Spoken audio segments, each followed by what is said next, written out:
the 24th Annual Honda Civics Engine Management Systems World Cup Finals, presented by White Star.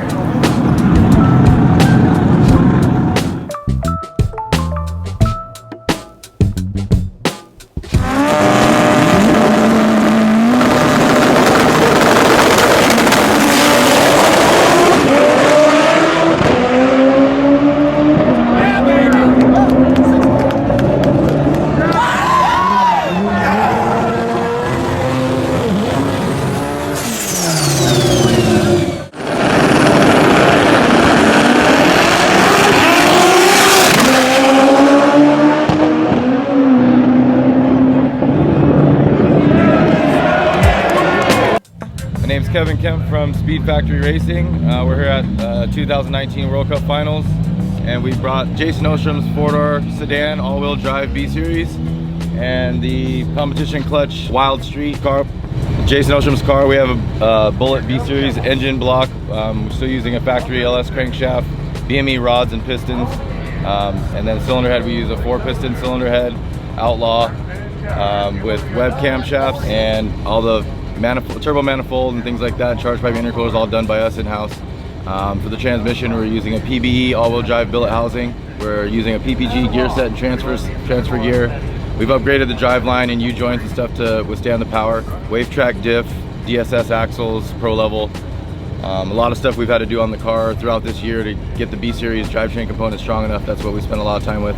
Still a couple parts that we still need to upgrade, but changing the settings here to make it work for us so we can get through this event and put some records on the board. So in Speedfactory, we're using a tubular manifold with a titanium up pipe, something that we're probably going to end up changing next year, but we've had that on the car since we built it 3 years ago. We use a Precision, we're on a Gen X 6785. Dyno made about 1,000 to 1050 and at about 50 pounds. So here we're probably going to see about 60 pounds out of it, which should probably get us around 12 to 1,300 horsepower. So we're really excited to see that go. And in the drivetrain, we're also using a comp clutch triple off the shelf. And then my brother James, that drives the Outlaw car, is our tuner, tunes both cars. They're both on a Motec M800.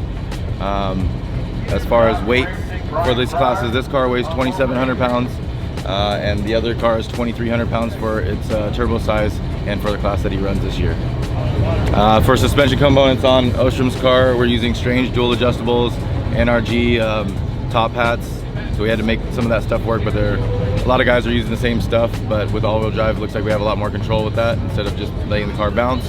Wheels and tires, we use M&H components. This car we run weld wheels, on the other car, the comp clutch car, we run BLAC wheels. It's a 2610 slick on that car, and a 24.5, 9.5 on this car.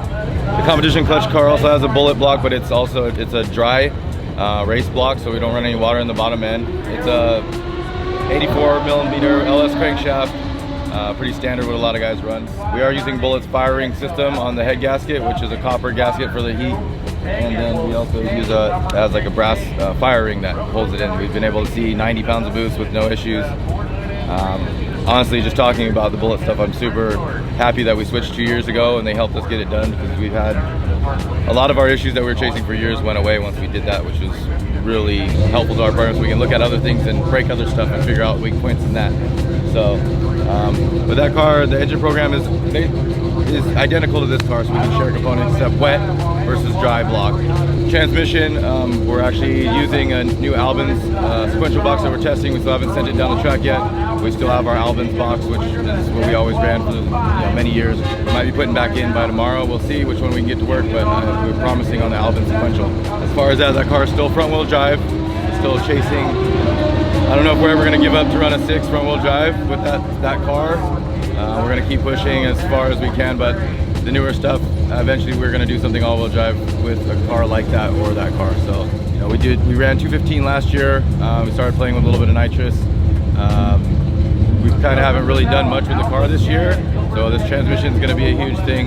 We can always go back, and just the air here always makes more power. So I know that we should be able to back up last year's pass, if not go a little faster, and we'll see. So the quickest and fastest that car has went was last year here. We went 747 at 215.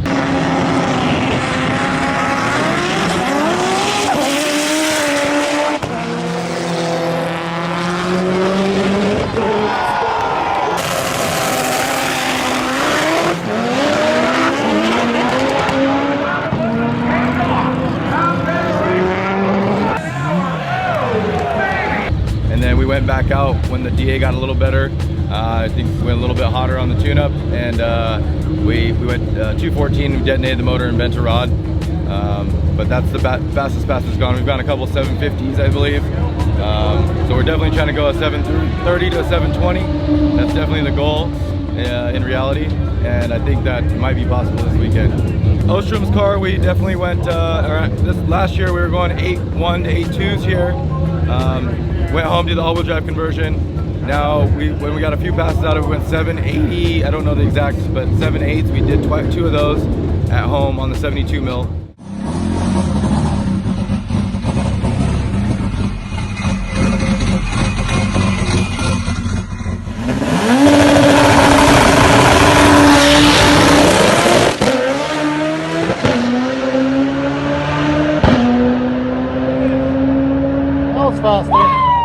So we put a little bit smaller turbo on this year, but with precision and the air here, we can always see different boost levels. So that's exciting, and I hope that we can do a 780 here like we did at home, which sounds easy because we have already done it, but we'll have to work on it here. Well, the comp clutch car, everybody knows it as we kind of went top end charge because the announcers here said it year after year, and you know, it's a real, everybody gets out of the stands to watch because obviously most of the cars we run in our class are gone. They can get to the 8th before, you know, a lot faster. So it's all on the back end, and you never know when it's going to end.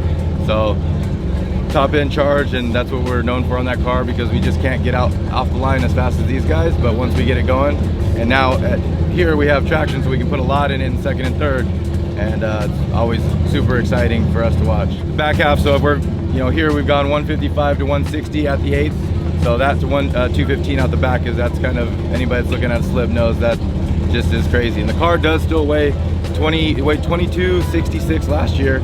It's 2300 this year. So people think that it probably weighs 2,000 pounds or something like that, but we are close to 2,000 horsepower.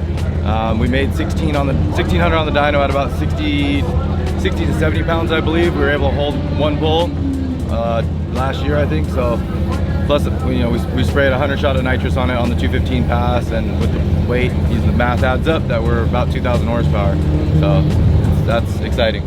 So SpeedFactory was started, me and Ricky started in 2004. My brother joined us to do the tuning and stuff like that, and then we brought Matt on to take care of part sales because we really didn't do that. All loved racing, so we put all the profits kind of into the business to build a race car and travel a little bit. And that's kind of what started us to be here. This is, I think, our 8th or 9th year. Yeah, over here the racing scene's a lot bigger than it is on the West Coast. So there's no races even a quarter of this race over there, unfortunately. So that's why we come out, and it's a big ordeal for us, you know, to put it on. And it's cool that we come over here and we're like small town, but over here we're like kind of, everybody comes to see that car perform. And so yeah, funny thing, like to start with the Outlaw car, because that's been our car for a long time. That was my car originally. We sold my brother's car. He was always known for being a single cam guy on Honda Tech, and so we pushed the single cam really far. Stock block, we made 440 back in 2008 and went 10.8, you know, with a really simple setup, you know. So yeah, me and my brother have been working on cars together since he got a car, and so since I was probably 12. We've always been turbo single cam guys. I finally had enough money to do a B-series. That's the same car. I actually went on the first date with my wife in that car in 2004, and it turned into a race car, and we sold his car off to kind of focus on that one when we started traveling. And then I started my family. I had my first kid, and so I said, you know what, maybe I should just do more of the engine work like I always do, and you can drive this. And it obviously worked out really well. He's really smart and a lot of data driven, and I like to put my hands on stuff and figure it out. So but we're brothers, so a lot of stuff that we would fight about, we don't ever, it's just because our relationship as brothers is really easy, and we have a lot of friends that have been racing with us for a long time.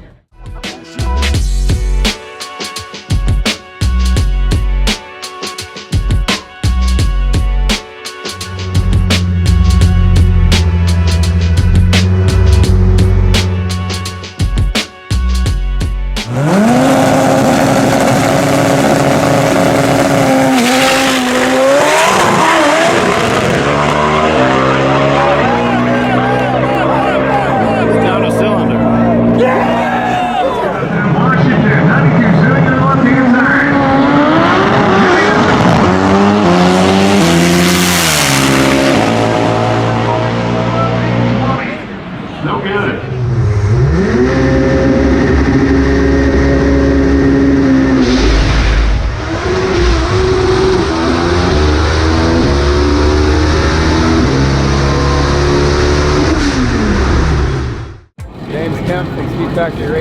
drive the front-wheel drive Outlaw car, competition clutch sponsored. So the Outlaw car we're running in the Wild Street class this year. Kind of took a risk. We've been working on a new transmission project with Albans, which is a clutchless sequential 6-speed. It's been a very big project, long undertaking, and there's a big rush to get it done and get here. So we actually had to have it shipped from Australia to the airport over here, and we went and picked it up on Tuesday night around midnight and started trying to fit it to the car and make all the adjustments that were needed to put that in, and shifter and cables and all that. So it's been a little bit of a struggle. We've had some issues with getting the proper throw on the shifter and things along those lines. So we weren't able to get any good passes. We actually missed the first 2 qualifiers, still trying to get the car together. We attempted to make a pass and had an issue with a clutch hanging up where it was overextending because our pedal stop moved on the floor. So we got those things adjusted, and we're finally able to make the last qualifier. Got down the track first, second, overpowered the gear, hit limiters, and actually stuck a valve. So I just plugged it into the next 3 gears, got it down, and went 820 at 174 and was just able to make it in the field number 32 spot. So that was exciting after a long week of struggling to get things working in the car, but we're in the show, so we're about ready to head to the lanes and get ready for round 1. So one thing we wanted to share with people is, as drag racers, we typically just pay attention to your time slip incremental, 63, 30, 8th mile, and so on. But there's a lot of other numbers that a lot of people relate to, perhaps, or with other forms of racing, that we wanted to share with this front-wheel drive stock chassis car. 0 to 60, 1.8 seconds. 60 to 130, 2.2 seconds.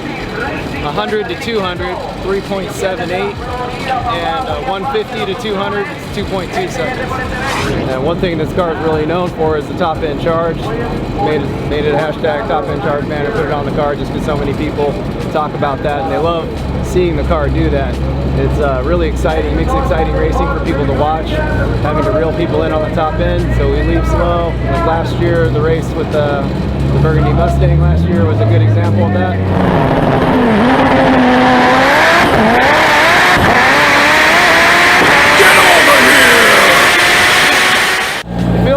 Feels like the race is over. As soon as you leave, the other car's gone. They're already at the 330, and you're just starting to move off the line. Plugs up first, second, third. You're still not making up any ground. It seems impossible.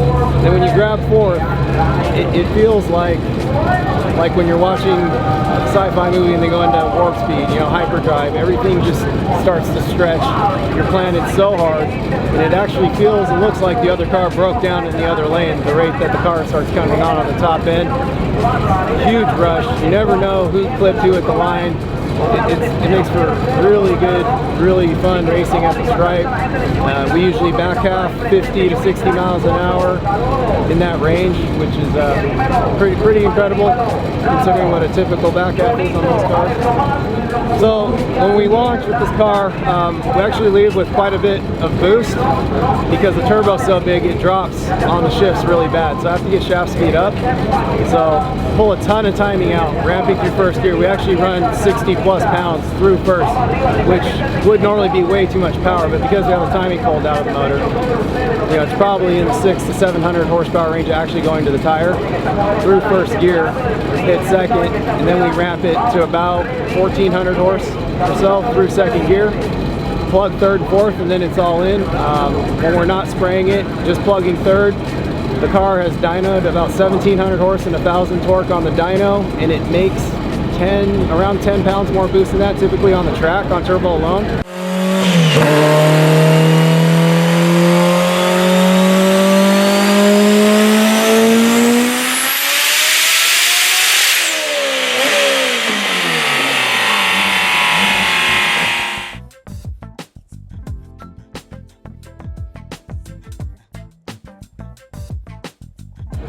So I'll give you an idea of how much power is coming in third. And then we click fourth and we spray it with a 100 shot on top.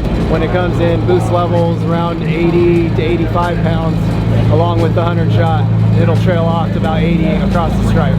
So yeah, this weekend so far has been a real challenge for us. I mean, the whole crew's been up most nights till 4 or 5 in the morning working on the cars. But you know, staying on top of things, we've been able to get through rounds. This car in Super Street actually was able to be #1 qualifier. Just got through first round and set a new Super Street record with a 773 at 190, so that's exciting. The Outlaw car just barely got in the field like we talked about earlier. Unfortunately, that puts me up against the Grubworm first round here, which is world's fastest stick shift rear-wheel drive domestic in the Wild Street class. So that's going to be a tall order for us. And I have a little data from last night on the hurt motor going down, so I'm taking my best shot at it with the map. Hopefully we can get a clean run, not hurt the motor, have it go down in every gear, and hopefully make it a close race.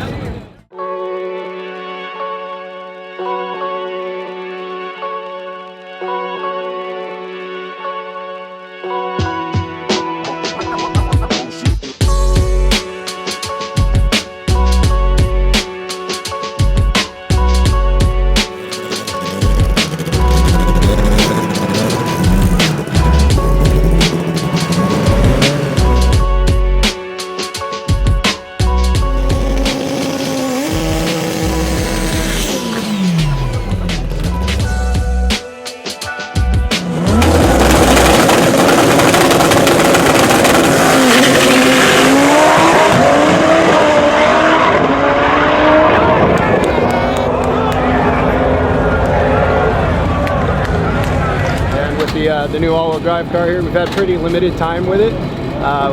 We actually came here intending to try to launch the car hard and 60 it well, and we still have some stock parts in the transfer case that are not holding up to a hard launch, so we're having to kind of take it easy out of the hole.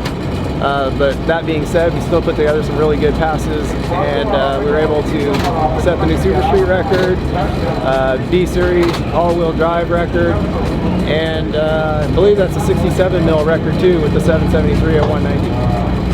And the car is 2,700 pounds. It's big.